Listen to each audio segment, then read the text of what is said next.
Sure.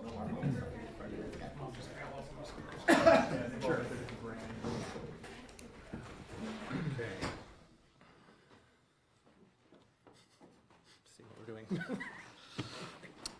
Hello, everybody. Thanks for being here today. We are in special session today, extraordinary session actually, to talk about the bills that have come over from the state Senate. You'll see that there are several that have come over with amendments. We're going to talk about many of those today. We're going to begin the very first bill that we have, Senate Bill 170, which is authored by Representative Kirkman. So we'll have her come in and just talk about the changes that were made by the state Senate. Representative Kirkman. This is Senator Lemahue and I have been working together on this issue. He had a constituent in his district who was affected by the statute of limitations, but it would not impact her case, obviously, and she just wanted to go forth and change the statute of limitations, and it's been shown that there are cases in which people regress and don't want to talk about sexual assault, and so this just gives them the option going from 6 to 10 years. Any questions about that? Okay, thank you very much. Next up, we have Senate Bill 227. That is a bill authored by Senator Markline and Representative Culp, dealing with an effort by legislators to increase the ability for school districts to save money on construction projects. If you remember that every school district in the state today, or nonprofit local government, not nonprofit, every school district or local government has the ability to get a sales tax exemption, but the form is somewhat cumbersome where you have to basically apply to get the money and go through a whole kind of Rube Goldberg process. So this bill just basically makes it tax exempt. It should cost the state around $6 million per year according to the Fiscal Bureau memo, which means that that'll be money that stays in the hands of taxpayers, hopefully all around the state, as the cost of construction projects go down, as school districts and local governments continue to improve our infrastructure as necessary. So any questions about that? Okay, next up we have Representative Knutson, if he's out there. Thank you for helping. So we'll be going on to my bill, which is Assembly Bill 387 with Senator Fitzgerald. Our bill went through a long and collaborative drafting process over the course of the past several months. It really has an incredible amount of cooperation we've seen from the state Senate, the drafters, the reference bureau, to make sure that the bill does what our intent was, which is to, in many ways, codify what Supreme Court decisions have been released over the past 20 to 30 years, and also making sure that we continue to increase transparency through our process. So this bill in the Senate, as you know, made several changes. Number one, the bill increases transparency because it lowers the threshold under which PACs and independent expenditure committees have to register and talk about their specific express advocacy expenditures. It also expands the reporting window for express advocacy from 30 to 60 days and puts a cap on the amount of contributions that any union or corporation would be able to give to a political party anytime throughout the course of that process. It'll be the same as PAC limits are under the current law. It also incorporates in a more clear way to ensure that federal law, which says that a foreign national may not contribute to any of our campaigns, we didn't think it had to be addressed because it was already federal law, but we are putting it in the state statutes. So now, of course, if somebody did do that, we'd have an opportunity to prosecute them under both state law and federal law. So that's being corrected as well. And we also are making sure that we have a very bright line drawn between the opportunities to use funds that come into a party or political committee to help a candidate, and a very bright line that says corporate and union money may not be used to help that candidate. It can be used for staffing, for recruitment, retention, but it can also be used for a building fund, but it may not be utilized to directly help or to go out and transfer monies to those candidates. So that was in there. We also put in some information from the GAB. They gave us some additional things based on the text of the bill, where they asked to have a major purpose test, which is included in the bill, along with closing an inadvertent gap in the reporting period. So that was just a mistake in the drafting. Ultimately, this bill really clarifies the constitutional concerns that have been raised over time, and I expect the bill to be passed today and hopefully signed by Governor Walker sometime in the next couple of weeks. The bill, as you will see it, actually takes effect in the next reporting period, which means if Governor Walker signs it over the course of the next several weeks, it would take effect on January 1st of 2016. Any questions? The one thing that the Democrats are complaining about from the Senate changes is this provision that for it to count as coordination, someone has to specifically ask for a specific ad campaign, or a candidate has to ask for a specific thing, and the group has to assent to it. And they say it'd just be so easy to work around that and allow there to be coordination over express advocacy. What would you say to that? Well, I think that the goal was the opposite, which was to create, once again, that very bright line where, coordination means obviously people have to talk to each other. So now if there is any sort of coordination, it's much easier to identify what it is and if it occurs than it would have been under the old bill. So I think it's actually an improvement if you're concerned about the issues that the Democrats brought up. So our goal is to once again say it is not legal to coordinate express advocacy, which means the direct election or defeat of a candidate, that we want to be very clear about that. But if you want to run an issue ad to say, I like people who cut taxes, or I want to spend more money on schools, that is what we need more of in our democracy, is issue advocacy, to talk about things that are important to everybody, not just express advocacy, which is clearly prohibited as according to the coordination. Democrats have made a big deal the last few weeks of saying we didn't go out and, when we went out to our constituents, nobody said we need more money in elections, more money in campaigns. Did your constituents say that?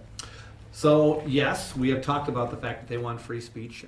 Did people get into every detail of the bill? No. But I would also look at the agenda the Democrats have put out over the course of the past several weeks. I have not had anybody come to me and say ban most guns in Wisconsin. I have not had anybody come to me saying free tampons for everybody.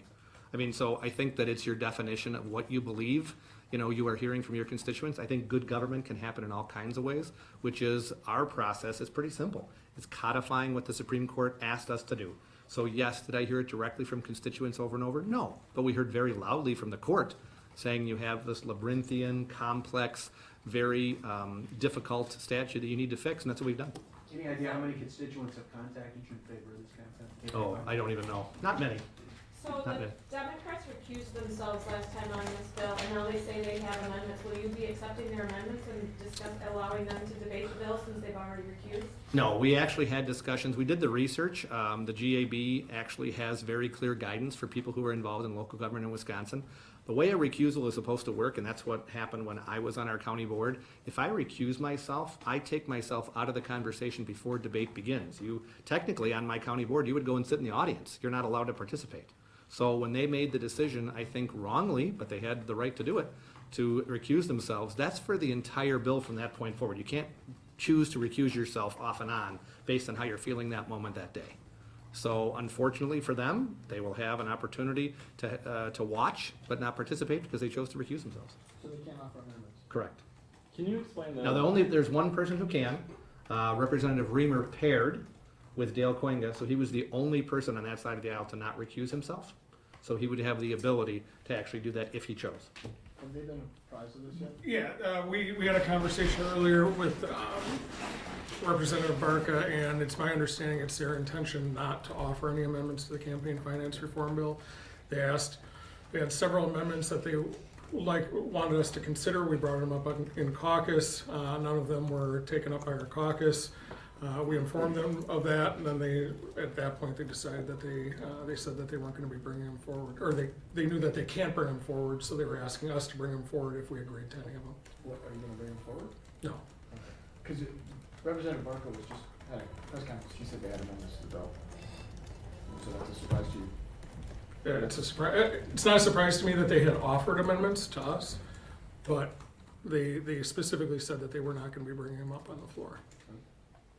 Just to clarify, does that also apply to final passage, that they won't be recognized to debate final passage of the bill? Right, so under the GAB's guidance, when you choose to recuse yourself, you are in essence taking yourself out of the conversation.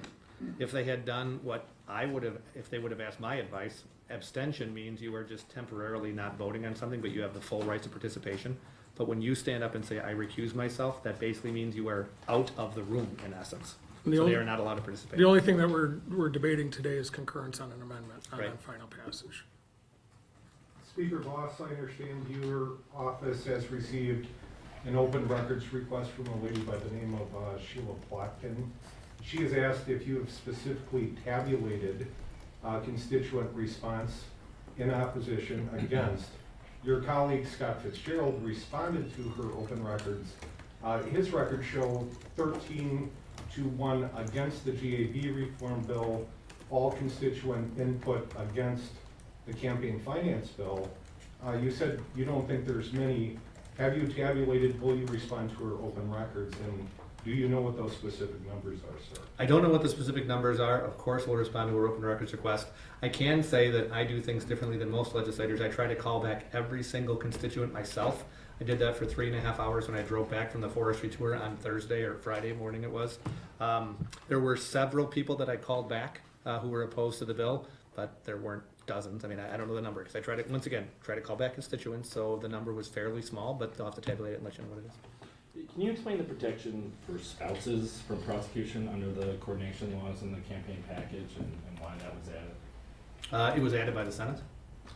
Okay, but I'm just saying, I don't know. I have to do the research. I don't know that. I thought it was added by an amendment you put forth. I'll have to double check. I don't know. Can I ask you guys about this, if you're still waiting for? Oh, Dean's Dean's here, here. so let's talk about that quick. Okay. Any more questions on campaign finance? So Zach, do you want to try to get him the answer on that? Yeah. Okay, perfect. And Representative Knutson, he is here to talk about the amendments that were added by the Senate regarding the Government Accountability Board reform bill. Representative Knutson. The Senate added 3 amendments. One adds 2 retired judges to the Ethics Commission. It will be a 6-member commission with 4 citizen members, 2 former judges.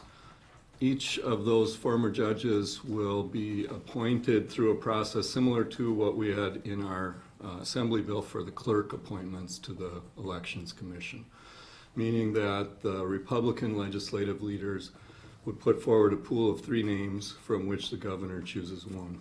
And in the same way, the Democrats would put forward 3 names of which the governor picks one.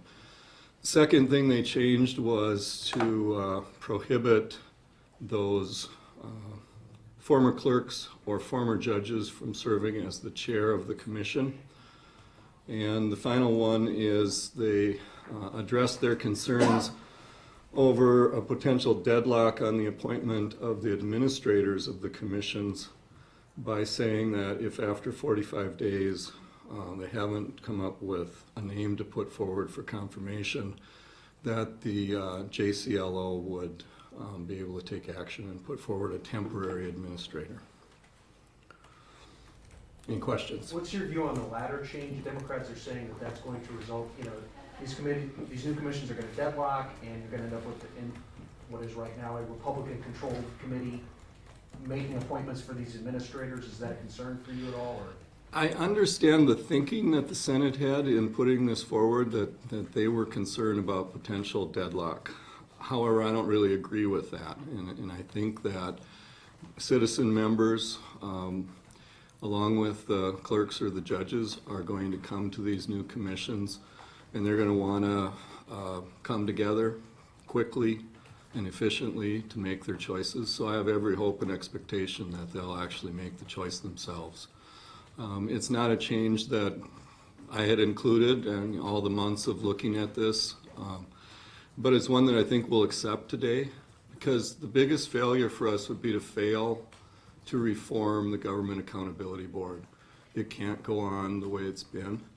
It's been a failed experiment, and it's time to change it.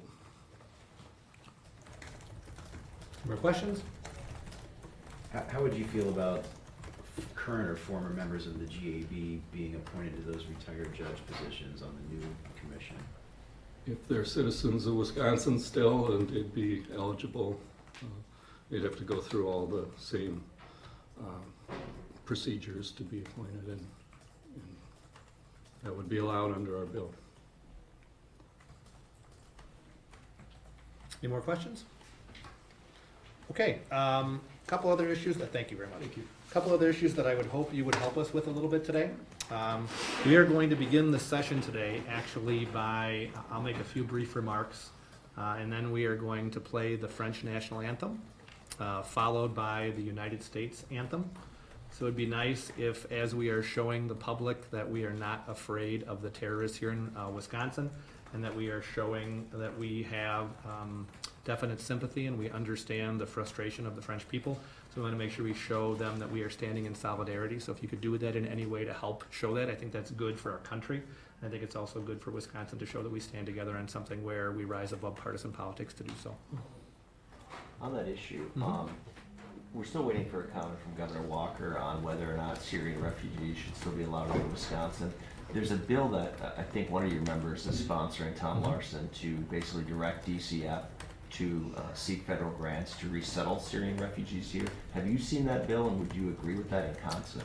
So Representative Steinecke and I actually authored a letter, which you will get a copy of very shortly, that most of our members are signing on to, directing the administration to hopefully say we do not want Syrian refugees coming to the United States, especially in Wisconsin. So if you think where we are as a society, President Obama in his press conference today said that the preeminent job of the President of the United States of America is to make sure that we have an America that is safe.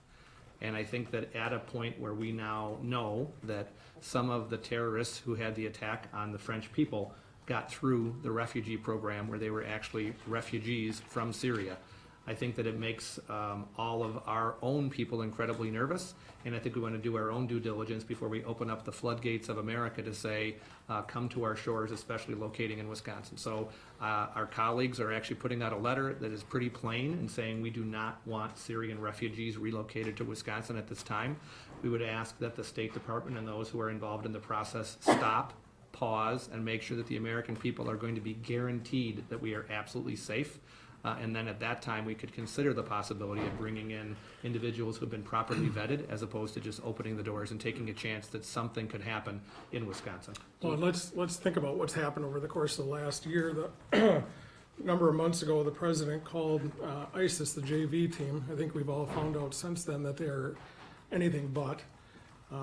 He also said that just a few days ago that the threat is contained.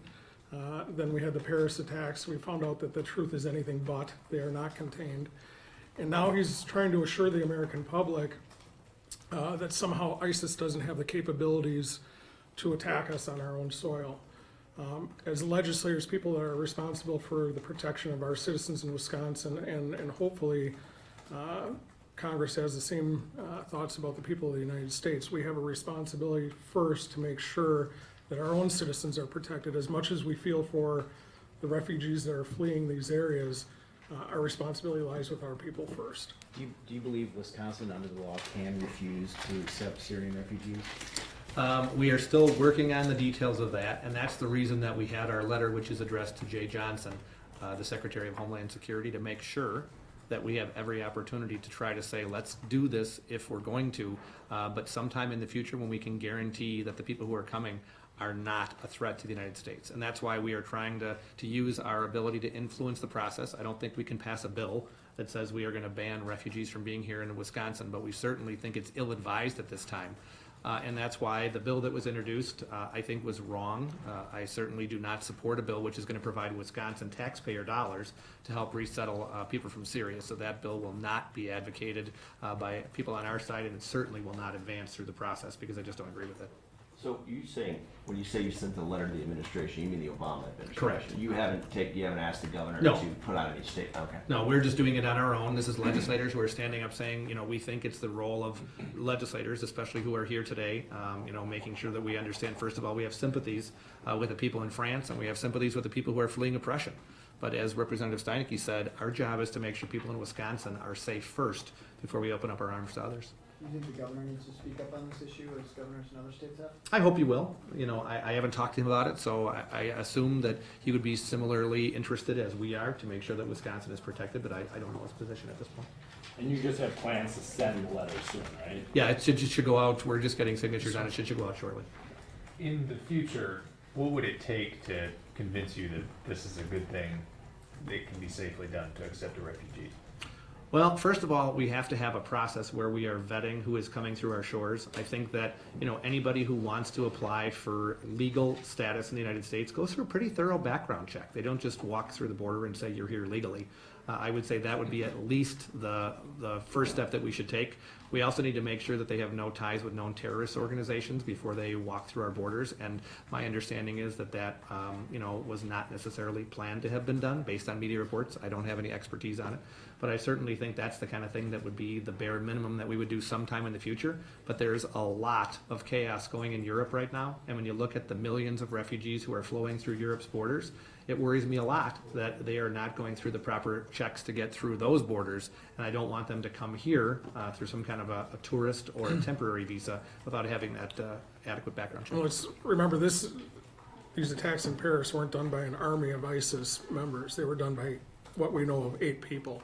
So a very small number of people can have a very significant impact on terrorism, and that's something that we have to be concerned about. On a different bill, Representative Peterson has a bill to effectively lift the moratorium on new nuclear plants. Is that something that your caucus has talked about and would support, and would you schedule that bill? We have talked about that briefly in the past. It seems like most members of our caucus are open to that bill, especially in light of the fact that we are all dealing with the fact that the federal government wants to have reduced emissions. The one that has 0 emissions is nuclear power. So if we are going to look to do things rather than subsidize solar or expensive windmills, I would certainly rather have nuclear power where it is inexpensive in the long run and definitely produces 0 greenhouse gases. There's another bill from Representative Bernier on half-cent sales tax at the local level for roads. Would you be open to that? I support Representative Knutson's proposal, which is one where you would have to have a referendum that would last for a short while to have the money go into roads. I support that general idea, but I do not support allowing a local government to impose the sales tax as her bill does. I prefer the method of having a referendum where the public gets to choose whether or not they want to make the investment as opposed to just elected officials. If you support it, do you want to get it to the floor of this session? We've talked about that. We have not gotten to a final caucus position, but in general, I think we are open to that as one option. Agree? Yeah, I agree. Okay, thanks, everybody. So once again, French national anthem first, then we will all sing our national anthem after that.